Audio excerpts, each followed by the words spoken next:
Oops, it's in this one.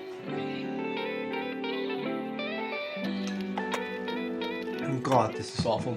This is ginger and lime tea, so it's a bit harsh, but just because I'm sick. So anyhow guys, I'm Tony Fuentes, I hope you're doing well. Welcome back to my channel, and today I'm going to talk about the 5 most asked questions about Lightroom in this channel and in the Spanish channel as well. So these questions are frequently asked from people who are starting out or wanting to start out in editing photographs within Lightroom. Now, for you people that maybe have a bit more experience using the program, these questions are going to be a bit irrelevant and too straightforward, so just skip the video if you're in that situation.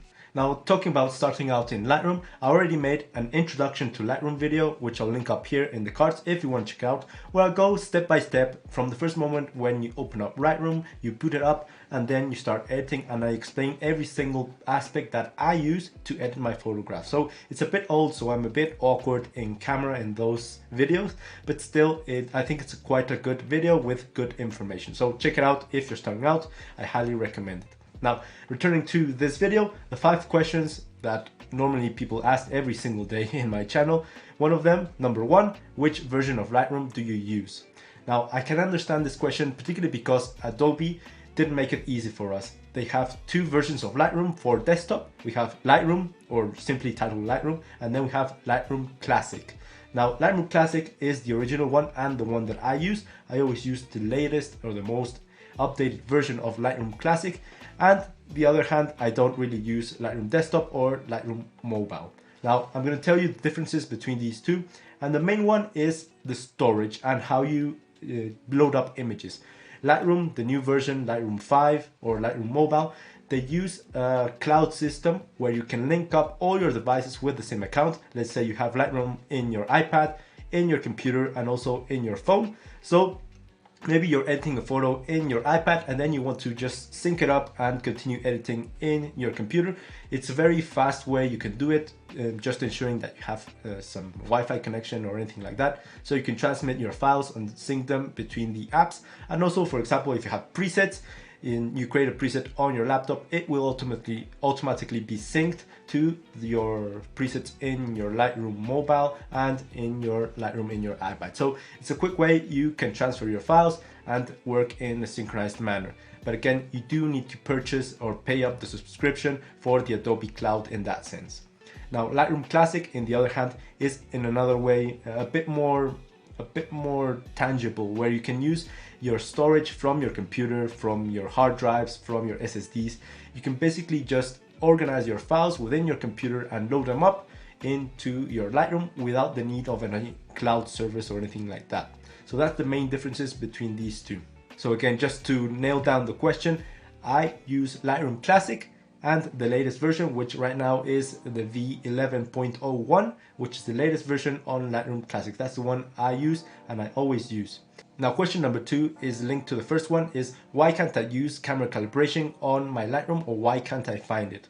Now, this question is regarding people who use Lightroom Desktop or Lightroom Mobile. Camera calibration at the moment isn't available for the newest versions of Lightroom. It is available there for Lightroom Classic, which is a great advantage for this program, which makes it a lot more powerful and a lot more professional. Now, as you know, camera calibration is one of the strongest tools that we have in Lightroom that allows us to alter the 3 main colors that compose every single pixel that we have on our images. You can edit the RGB, which are the red, the blues, and the greens. So camera calibration allows us to alter these 3 colors, which come directly from our camera. We're altering the base information and the base colors and the base exposure of our entire image, and that's why it's such a powerful tool. Now, I don't know why Adobe hasn't added camera calibration into the other Lightrooms, but that's the main reason why I use, and many professional photographers use, Lightroom Classic over Lightroom Desktop or Lightroom Mobile. So just to clarify, Lightroom and Lightroom Mobile do not have camera calibration, only Lightroom Classic. Okay, I hate being ill, sick, I'm just getting warm, cold all the time. Now, question number 3 that appears a lot in my editing tutorials is why can't I add any points or alter the tone curve? Now, this question is it requires a bit more observation on your hand, guys. So let's jump into Lightroom and I'll explain. Okay, so here we are in the develop tab, and as we can see here we have the tone curve, and in this case we have the parametric tone curve selected. Now this tone curve won't allow us to add any points. It basically allows us to control the basic corrections that we have in Lightroom, the same that we have up here. We can alter them here. Now the parametric tone curve is by default the one that you will see for the first time when you boot up Lightroom, and this one allows us to control the overexposure and to really compensate the exposure on our images, to correct it. Now this isn't the one where I normally use all the points to create that faded look effect, or that underexposed U curve, or that S with the high contrast. So this is the parametric tone curve. Now if you look into Lightroom over here where it says adjust 2 points, then we have, yes, the parametric tone curve, which is selected, and right of it we have 4 more circles or hoops. The first one is the point tone curve. In this one is where you can alter every single value to create some stylized effects. So if you can't alter the first tone curve, just go into the second one, which is the point tone curve. Then we also have the green tone curve, the red tone curve, and the blue tone curve, which alter colors but also the exposure. Now I've already made a tutorial explaining the tone curve in depth and every single curve and what it does and how you can use it. I'll link it up here in the cards in case you want to check it out and really dominate and nail down this tool, which is a very important tool within Lightroom. Okay, number 4, split toning. Where is split toning? Why can I find it? Where do I activate it? Now split toning is a tool that, well, it no longer exists. Well, it does exist, but it has another name. Now, particularly if you're watching some of my older videos, split toning was one of the most important aspects in my editing process. Now, as you know, Lightroom continues to update itself every once in a while. And in this case, split toning hasn't disappeared, guys. It's just been modified or evolved into color grading.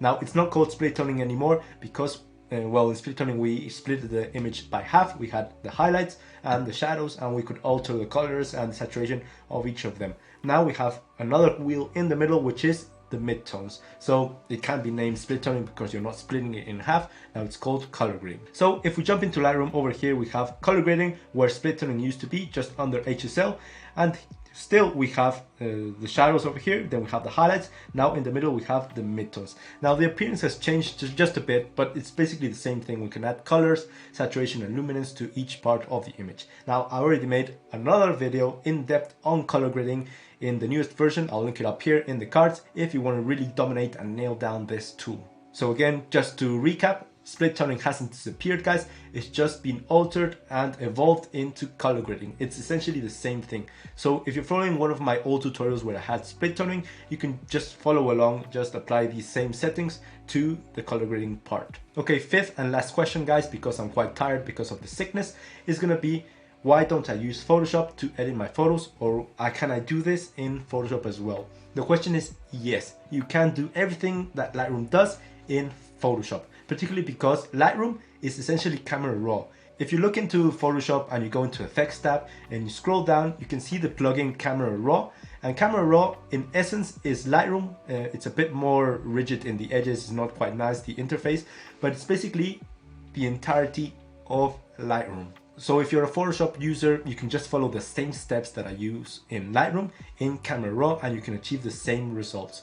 Now the difference is that in Photoshop you don't have the organization and the classification of your photographs like you have in Lightroom, and again the interface isn't quite as friendly because, well, it's not the main focus of Photoshop.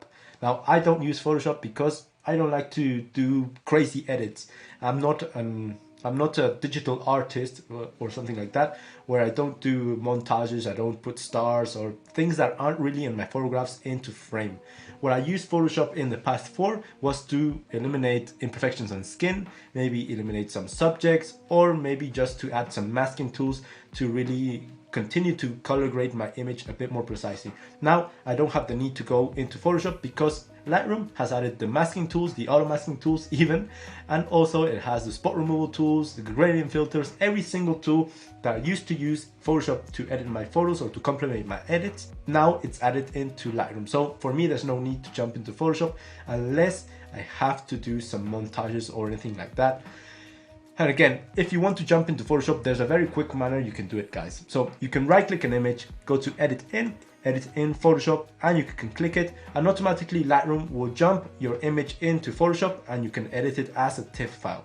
After you finish your edit, you can control save and your image will appear once again in Lightroom with all your edits that you made in Photoshop, all your crazy edits or your stars and mountains like Peter McKinnon adds into the desert will be added into your photograph. Now, as a side note, I don't recommend to do this more than once, guys. I suggest that you edit once your color grading is done in Lightroom, then you jump into Photoshop, do all your crazy editings, then you jump back and export your image once and for all. Don't do it again, because every single time you start jumping and importing and exporting, your image is starting to be a bit more flat, just like a photocopy. Every single time you photocopy, the image or the quality is being reduced. The same thing applies for in this case. Every single time you export the image, the quality is decreasing. So just do it once if you have to do it. So guys, those are my 5 most asked questions in all my history in YouTube, in this channel and in the other one regarding Lightroom. So if you have other questions regarding Lightroom, Premiere Pro, Photoshop, anything in general, just put it down in the comment sections down below and I'll do my best to answer them accordingly. Remember to like the video if you did find it helpful, share it with a friend, that actually helps me a lot, or consider subscribing. I'm Tony Fuentes, don't get sick just like me. I'm gonna go to bed because I'm really dying right here and I have to finish this horrible tea. I'm Tony Fuentes, cheers to all of you, see you in the next one.